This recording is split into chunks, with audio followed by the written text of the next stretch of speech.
Hey guys, welcome back to Film Reel, the show where we make movie reviews. So you don't have to. I'm Luke. And I'm Luke. Today we are doing the movie Alita Battle Angel. It is a movie about a girl finding her way. So sit back, relax, and enjoy this movie review.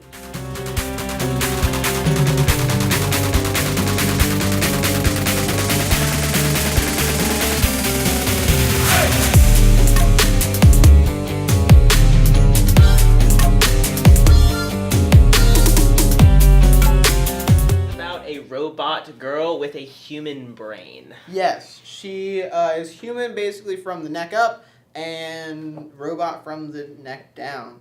But her eyes are also robot. She does have big eyes. Very. Alright, so we are going to get into it. We're going to do some positive things about it and then some negative things about it. So first on the list for positive things. The first positive thing that stuck out to me was the CGI. So all the animations in the movies were very well done for me. Yes. Very fluent. Yes, very fluent. For example, the city that they lived in. It was very beautiful, it was very detailed. And there was also another city, there's the Sky City. This is one that was elevated up in the air. And this was animated very well to make it like this grand place. Yeah, but they didn't overdo it to make it seem like magical or mystical or like glowing or something like that. They made it like realistically fake. Yeah. If that makes sense. Yeah. Yeah, so I definitely agree with you. CGI was very, very well done. And branching off of the CGI, were the fight scenes. The fight scenes obviously had to use CGI since they were like robot characters and everything. Yeah. I think all fight scenes have to use CGI even if they weren't robot characters. It's debatable. I mean, most scenes. Yeah. Well, unless it's like a Chuck Norris movie. I mean, yeah. But I think most movies nowadays use CGI. At least to edit out the strings. Sorry, Director Clark. Didn't know you're such an expert. But anyways, the fight scenes for me were well done as well. For example, none of them particularly bored me. They were all interesting. They were all very, like, intense and, like, made you want to just keep watching. And they didn't have, like, it wasn't like there was a fight scene, then, like, 30 minutes later there's a fight scene. Then, like, at the end of the movie there's a fight scene. It was just, like, fight scene after fight scene. And it kept you, like, into it, but also kept the story moving. Yeah, for example, there was one fight scene that really got me. It's when there was one bad guy who has this chain weapon. Yeah, it's like a mace, but it's like he throws it out and then like yanks it back or whatever. Yeah. So he throws it at Alita, and then Alita takes it and she throws it into, it was a gear, right? Yeah, it was one of those grinder things. Yeah, it was a grinder. That's like it's like a shredder. Yeah, because then what happens? It took him, it dragged him into the grinder and it grinded him up. And it really the fight scenes really emphasized how powerful she is. Yeah. Just because like she's a small robot, but she took down that huge guy because she was smart enough to like use his size against him and like use his body against him, throw it into there and stuff like that. Yeah. Early on in that fight scene, she had one enemy that was like charging at her, but she was about to be chopped by the same big guy that got ground up. And she throws the other girl that was charging at her in front of him, chopping her into 3 parts and killing her. So yeah, the fight scenes were very well done on their part. The other thing branching off of that is the one-liners. During the fight scenes, they had some brilliant one-liners. The one that most stood out to me was she was fighting this guy named Growishka. Yes. He was played by Jackie Haley, who also played Rorschach. Freddy Krueger. Yeah. Rorschach in Watchmen, Freddy Krueger in Nightmare on Elm Street. And so great actor. He was this guy after he got upgraded that had a fully metal body, but human head. And he had this hand that the fingers detached, turned into whips, so he could like whip them at people, but he could also control them, so he would like shoot them into people and then rip them back and stuff like that. And he ended up cutting her up, slicing her at like right below the chest, so like her heart was not damaged and her head was not damaged, right there, and then also cut off one of her hands, not one of her heads, one of her arms. and she was only just one arm and then like up there. Yeah. And she lands on that arm, and then as he's saying like, I've decided to give you mercy, I'll end it quickly for you. She throws herself up, does a flip in midair, stabs him in the eye with her only existing hand, breaks it off, says "F your mercy," and it's just the most badass scene that I've seen in like a movie like this. And it was a very, very powerful scene. And so yeah, I would definitely say the one-liners in the fight scenes, as well as the CGI in them, were like one of the most positive parts about this movie. Yeah. The other one would be the actor choice. They had chosen Christopher Waltz to play Dr. Ito, who is the guy that takes her in, gives her a new body and stuff like that.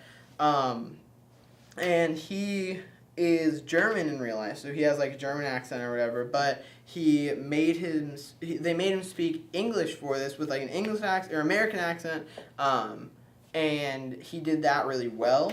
Yeah, there are a few times where you could tell his accent. But we will get into that later with the negative side of stuff. Yeah. But overall, good actors. Rosa Salazar playing Alita, which she hasn't really had any like major roles at anything. Yeah, she's been in major movies. She's been in like the Maze Runner series. She's been in the Divergent series. Yeah. At least the last one, Insurgent. Yeah. But she hasn't really had like a star role until this. She hasn't been a main character. And she did it really well. She did. Yeah. I mean, it's kind of hard to act out being a robot, but like with human emotions and stuff. Also to be in that CGI suit the entire time, you know? That would be awful. Yeah. Because like seeing pictures of her, like, so literally every part of her is CGI'd. From her head to her body, even though like her head is human, they didn't want to have a human head. They wanted to have a like oddly shaped head, which is explained later on in the movie, but we can't explain that to you. Why she has such like an odd shaped head and stuff like that. But she did a really good job acting that out. All right, so that's all for the positive side of stuff. Now on to the negative aspects. So, first off, before we even get into this negative side, what America thought of it. So on Rotten Tomatoes, I checked some of the reviews. They had a 90% on the critics rating, which is good. But that's only really good, and I only really like appreciate the movies if it's a high rating on the audience and like a semi-high rating on the critics. Yeah. The overall critics rating, 60%. That's pretty good. Yeah. But looking at the top critics, only the top critics, 30%. Wow. Yeah. So yeah, it was surprising to see that, because it was getting like such good reviews before it, it was getting such good reviews before it came out, and then all of a sudden it just dropped, and I was just like, wow. So the money aspect of it too is also a negative part about it. Not affecting like how it was watching it, but affecting the movie overall. Looking at a movie like Avengers Infinity War, they had a budget of it was like $300 million. Yeah, $300 million, something like that. They surpassed it in a matter of 10 days. Yeah. Whereas Alita Battle Angel, they surpassed it in like 6 days. Alita Battle Angel surpassed it in 10 days, but they had a much smaller budget. Theirs was only like $30 million. And it took them longer to surpass that, which was very impressive. Impressively bad. Yeah, I think a reason because of this was their trailers that they put out. To me, they gave me an impression of like a very cheesy, cliche movie. And it doesn't have a following. It is a like anime or whatever Big Eyes. thing. Yeah, Big Eyes. In other countries, it might be popular, but in America, there's not a big anime following. Yeah. There is a big anime following, but like the percentage of people in America that are like hardcore anime followers that would like have been waiting for this movie, not very large. Yeah. So at least nationally, it would not have done well. As well as it would not have done as well as some of the other movies that have had a bigger following, such as Marvel Comics, DC Comics, stuff like that. So More negative stuff. The plot. Yeah, the overall story was a very cliche. Yeah. Story, like, just like the finding yourself. Yeah. Type of plot. Because we have seen a lot of those over the past years. Yeah, Wonder Woman. Captain America. Yeah, Captain America. Yeah, man. Jason Bourne. Jason Bourne, yeah, where he literally, just like Alita, he loses his memory and regains it over time. Honestly, like Harry Potter or something like that, except the difference is Harry Potter is not finding yourself. It is, like, becoming your full potential. Yeah. I guess that kind of goes along with Wonder Woman too, but it's just that idea of, like, they went with the same plot as everyone else, but they did it worse. Yeah.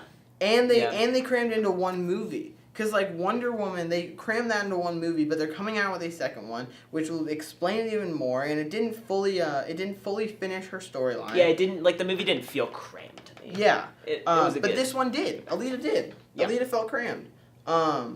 So, yeah, I would say that they did a cliche plot, but they did not have enough of a character arc to make it more than one movie, so they just crammed as much in for one movie. The other negative side is that is the scapegoat that the writers did. Lazy writing was a big problem that I found. Separate from the one-liners, the lazy writing is a big no-no. They had, so as we had said, she lost her memory, and this is a story of her regaining her memory. But they had, so every time that she would be in, like, a sticky situation, like, she would be fighting someone, and it's like, oh my god, how does she know how to fight? She's lost her memory and everything. It's right in that moment. Memory, you know? Or, like, she needs a password, and just like, oh yeah, like, how does she know the password? It's like, oh yeah, it came back, you know, she's done it before. It was the easy way out. Yeah, it was the easy way out, and that's just lazy writing. Overall, I mean, it was an enjoyable movie, but, like, that just makes it not very good, you know? It's like... Then the other thing would be the inconsistencies that we were talking about earlier in the accents and languages of the actors. So they had this one scene where Alita asks Ito, Christopher Waltz, about why everyone speaks so many languages. And he said, like, there's a war, they're all refugees, they all came here for safety, and then they just stayed, and then multiple languages occurred.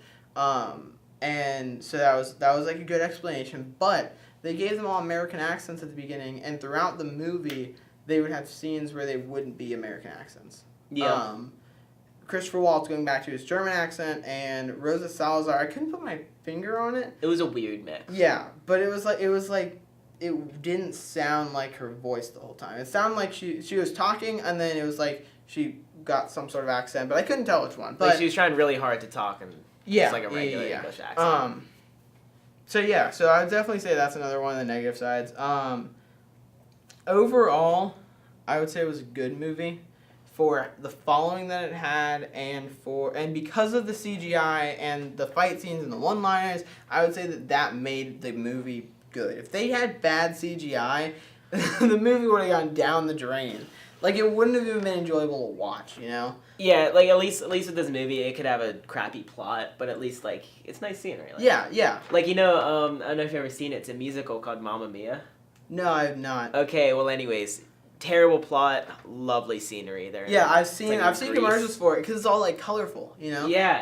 And same thing with, Oz the Great and Powerful, the prequel to The Wizard of Oz, starring James Franco, I think. It's James Franco and then someone else. I can't remember who it is, but it's the girl from Ted. It's the girl from I forget her name, but it was a good movie, only because it captured the, like, magic and wonderfulness of Oz, you know, of the land of Oz. And yeah, so it was a good movie because of the CGI. If that was bad, or if it had, like, bad fight scenes that were, like, I don't know, like, badly made, I guess. Yeah. And if they had, like, some really cheesy one-liners and that were just, like, not intense at all, and it was just like, oh, ha, and that was the one line. Like, that was, like, it would have made a bad movie. But yeah, I think that they definitely saved it with the other sides of it that were not part of the negative, you know? Yeah. So we're gonna go ahead and rate this. We have theater, DVD or Redbox, and then Netflix. So that's like, is it worth spending the money to see it in theaters? Like, is it more of an enjoyable experience to see it in theaters? Could you wait, but like it's still worth spending money on, or like, don't worry about it, catch it when you can. For me, this was a Redbox, not a Redbox, Netflix. Mm-hmm. Everything's red to me. Netflix, because, like we said before, it wasn't a great. Sorry, it wasn't a great movie. It was just a good movie. Yeah. I would say that worth spending your money on. No. I could see the appeal of seeing it in 3D. That would be really fun to because see of it the in 3D. CGI. Yeah, because of the CGI, it would be fun to see it in 3D. Or in IMAX. IMAX would also be a fun one to see it in. Just because of like how amazing the CGI is. But because of the plot and because of everything like that, because of how cliche it is, I feel like you can wait until Netflix or something like that. Yeah. So I would definitely agree with you on the Netflix part, but I think it'd still be enjoyable to see.